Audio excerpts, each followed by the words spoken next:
మనసు దోచే ఇకబెనా ఆర్ట్, ఆకట్టుకుంటున్న ఆకృతులు. పూర్తి వివరాలకు చదవండి రేపటి సాక్షి హైదరాబాద్ ఎడిషన్. సూపర్ 6 అమలు చేయడంలో కూటమి ప్రభుత్వం ఫెయిల్ అయిందన్నారు మాజీ మంత్రి కారుమూరి వెంకట నాగేశ్వరరావు. ఎన్నికల ముందు చంద్రబాబు అండ్ కో పచ్చి అబద్దాలు ఆడి ప్రజలను మోసం చేశారన్నారు. బాబు సీఎం సీట్లో కూర్చున్న నాటి నుంచే నిత్యావసరాల ధరలకు రెక్కలొచ్చాయని ఎండగట్టారు కారుమూరి.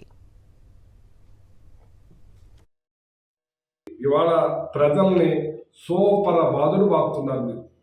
ఇవాళ ఆకాశాన్ని నిత్యావసర సరుకులు మీరు చంద్రబాబు నాయుడు గారు ముఖ్యమంత్రిగా కుర్చీలో కూర్చున్నప్పుడు రేట్లు ఎలా ఉన్నాయో ఇప్పుడు రేట్లు ఎలా ఉన్నాయో ఒకసారి మరి చూడాలి. ప్రజలు ఎంత దారుణమైన ఇబ్బందులు పడతా ఉన్నారు.